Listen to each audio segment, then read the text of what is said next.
Hi, நீங்கள் பார்த்துட்டு இருக்கிறது Yoga's menu channel. Welcome back to my channel. இன்றைக்கி நம்ம என்ன ரெசிபி பார்க்க போகிறோன்னா வாழைத்தண்டு சட்னி எப்படி பண்ணலான்னு பார்க்கலாம் வாங்க. அதுக்கு ஃபஸ்ட்டு வடை சட்டியில் நிலக்கடலை பருப்பு கொஞ்சம், பொரிகடலை கொஞ்சம், அப்புறம் தனியா இதெல்லாம் போட்டு வறுத்துக்கோங்க. தனியான்றது என்னென்னா அந்த கொத்தமல்லி விதை இருக்கும்ல அதுதான். இதெல்லாம் கொஞ்சம் கொஞ்சம் போட்டுக்கோங்க. கொஞ்சம்னா ஒரு 2 டேபிள் ஸ்பூன் அளவுக்கு எல்லாமே எடுத்துக்கோங்க. நான் இன்றைக்கி எக்ஸ்ட்ராவே பண்ணியிருக்கேன். இதை ஸ்டோர் பண்ணி கூட நீங்கள் யூஸ் பண்ணிக்கலாம். இதெல்லாம் போட்டு பொன்னிறமாக ஆகிற வரைக்கும் வறுத்துக்கோங்க. நான் போன வீடியோவில் சொல்லியிருந்தேன்ல அந்த சாண்ட்விச் இதுக்கெல்லாம் ரொம்ப நல்ல ஸ்ப்ரெட்டாக இருக்கும்னு. இது உண்மையிலேயே ட்ரை பண்ணி பாருங்கள், நல்ல டேஸ்ட் இருக்கும்.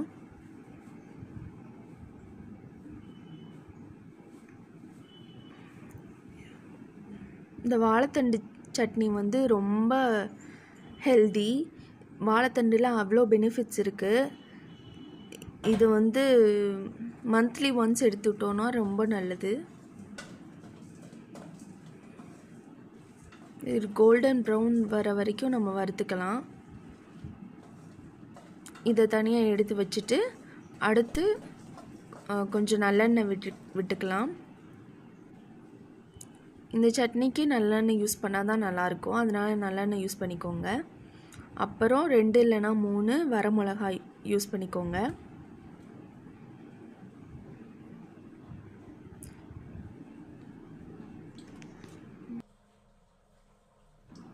இந்த வாழைத்தண்டு க்ளீன் பண்ணும்போது நம்மளுக்கு நார் கிடைக்கும்ல, அந்த நார்லாம் நம்ம கலெக்ட் பண்ணி நம்ம அந்த விளக்கு போடுறதுக்காக திரி மாதிரி செஞ்சு நம்ம பண்ணலாம். அது வந்து அந்த இதில் விளக்கு போட்டோன்னா ரொம்ப நல்லதுன்னு சொல்லுவாங்க. வேணால் அதை ட்ரை பண்ணி பாருங்கள். இந்த சட்னியை நீங்கள் சாப்பாடு கூட துவையல் மாதிரி வச்சு யூஸ் பண்ணலாம். அதுக்கப்புறம் சின்ன வெங்காயம் இது 2 போட்டுட்டு கொஞ்சம் உப்பு போட்டு வதக்கிக்கோங்க.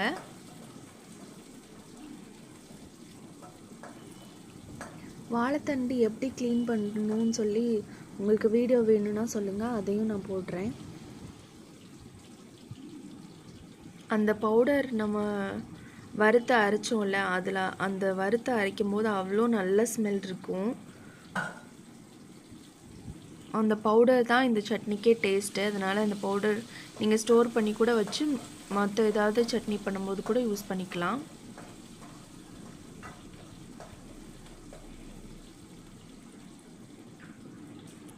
வாழைத்தண்டு வந்து நீங்கள் கொஞ்சம் பெருசாக கூட கட் பண்ணிக்கலாம். ஏன்னா நம்ம வந்து சட்னி தானே பண்ண போகிறோம், அதனால் நீங்கள் எந்த சைஸில் வேணாலும் கட் பண்ணிக்கலாம். மீடியமாக கட் பண்ணிட்டிங்கன்னா கொஞ்சம் வேகமாகவே வெந்துடும். அதனால் மீடியம் சைஸ்லேயே கட் பண்ணிக்கோங்க.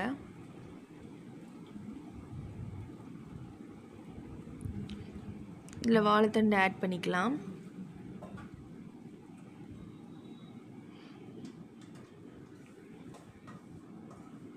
உங்களுக்கு வேறு ஏதாவது ரெசிபி வேணும்னா கண்டிப்பாக நீங்கள் கமெண்ட் பண்ணுங்கள், நான் அப்லோட் பண்ணுறேன்.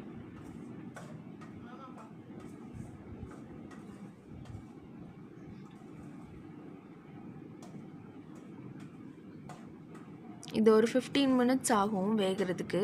அதனால் வதக்கி விட்டுட்டு ஒரு 15 மினிட்ஸ் கழித்து நம்ம எடுத்துக்கலாம்.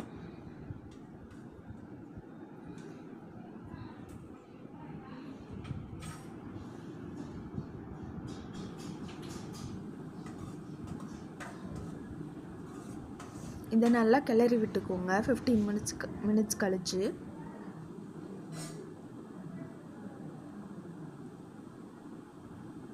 இப்போது நம்ம துருவி வச்ச தேங்காவை இதில் சேர்த்துக்கலாம். தேங்காவை வந்து கண்டிப்பாக துருவி எடுத்துக்கோங்க, கட் பண்ணி எடுத்துக்காதீங்க.